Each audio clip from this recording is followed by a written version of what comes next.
इतिहास हमेशा इसलिए लिखा जाता है ताकि उसे सीखकर भविष्य संवारा जाए। चीन इन दिनों सारी दुनिया की सुर्खियों में है।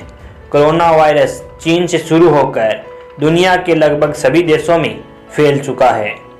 इससे मरने वालों की संख्या 7 लाख के आसपास हो गई है, जबकि पीड़ितों की संख्या 19 लाख से भी ज़्यादा है। लेकिन ऐसा पहली बार नहीं है जब चीन ने ऐसी गलती की है।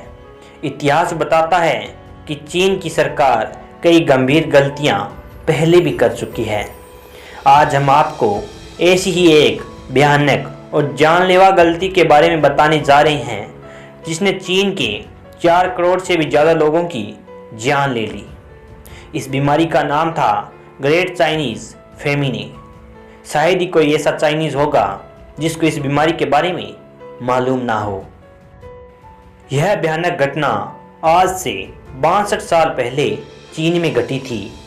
बात सन 1958 की है, जब चीन की सत्ता संभाल रहे थे माओ जेडोंग, जिन्हें माओ से तुंग भी कहा जाता था। उन्होंने एक अभियान शुरू किया जिसे 4 पेट्स कैंपेन के नाम से जाना जाता है। इस अभियान के तहत उन्होंने 4 जीवों मच्छर, मक्खी, चूहा और गोरिया चिड़िया को मारने का आदेश दिया था। उनका कहना था कि गोरिया खेतों से सारा अनाज खा जाती है, इसलिए इसे भी मारना ज़रूरी है। मच्छर, मक्खी और चूहे के नुकसान तो सबको ही पता है। मच्छर मलेरिया फैलाते हैं, मक्खियाँ हैजा फैलाती हैं और चूहे प्लेग फैलाते हैं। इससे इनका सफाया इंसानों के हित में था। अब मच्छर, मक्खी और चूहों को मारना थोड़ा मुश्किल काम था, क्योंकि वो आसानी से खुद को कहीं छुपा लेते थे। लेकिन गोरिया चिड़िया की तो आदत है कि वो हमेशा इंसानों के बीच ही रहना पसंद करती है। लिहाजा वो माओ जेडोंग के आदेश का शिकार बन गई और पूरे चीन में उन्हें ढूंढ ढूंढ कर मारा जाने लगा। यहाँ तक कि उनके घोंसलों को भी उजाड़ दिया गया ताकि कोई जिंदा न बच पाए। चीन में उस समय कथित देशभक्त क्रांतिकारियों ने जनता के बीच में इस अभियान को एक आंदोलन की तरह चलाया। लोग बर्तन व ड्रम बजाकर चिड़ियों को उड़ाते रहते और लोगों की पूरी कोशिश होती थी कि चिड़ियों को खाना ना मिले और बैठने की जगह भी न मिले। इससे गोरिया कब तक उड़ती, आखिर थक हार कर गिर जाती और उसे मार दिया जाता। चीन के लोगों ने ढूंढ ढूंढ कर उनके अंडों को फोड़ना शुरू कर दिया और इस प्रकार उनकी क्रूरता का शिकार चिड़िया व उसके छोटे छोटे बच्चों को भी होना पड़ा। हालत यह थी कि जो शख्स जितनी गोरिया को मारता उसे स्कूल कॉलेज के आयोजनों में मेडल और इनाम दिए जाते।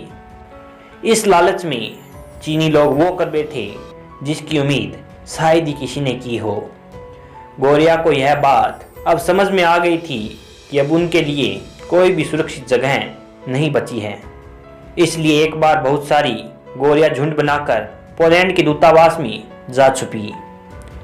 लेकिन चीनी लोग उन्हें मारने के लिए वहां तक भी पहुंच गए। हालांकि दूतावास के अधिकारियों ने लोगों को अंदर नहीं घुसने दिया, लिहाजा लोगों ने एक तरकीब निकाली। उन्होंने दूतावास को चारों तरफ से घेर लिया और ड्रम पीटने लगे।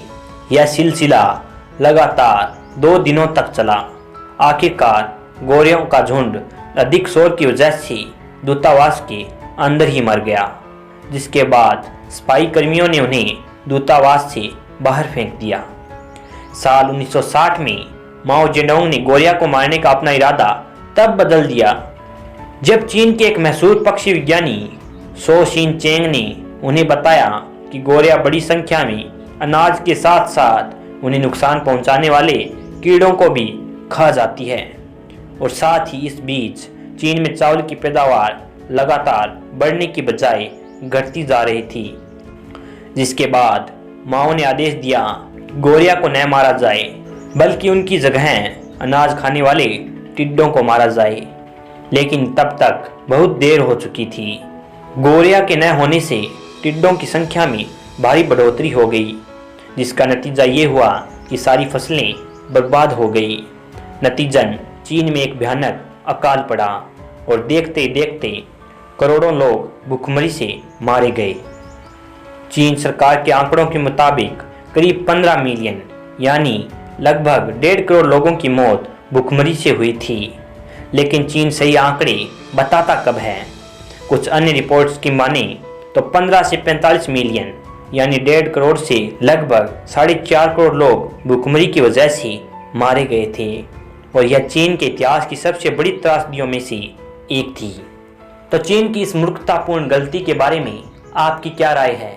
कमेंट्स के माध्यम से अपनी राय हमारे साथ ज़रूर शेयर कीजिएगा। अगर वीडियो आपको अच्छी लगी तो इसको लाइक कीजिएगा और इस वीडियो को शेयर ज़रूर से कीजिएगा। अगर चैनल पर पहली बार आए हैं तो चैनल को सब्सक्राइब कर बेल आइकन को ऑल पे कर लीजिएगा, ताकि जब भी ऐसी कोई नई वीडियो अपलोड हो तो उसका नोटिफिकेशन आपको सबसे पहले मिल जाए। तो मैं मिलूँगा आपको अगली वीडियो में एक नए रहस्य, एक नए टॉपिक के साथ। तब तक के लिए अलविदा।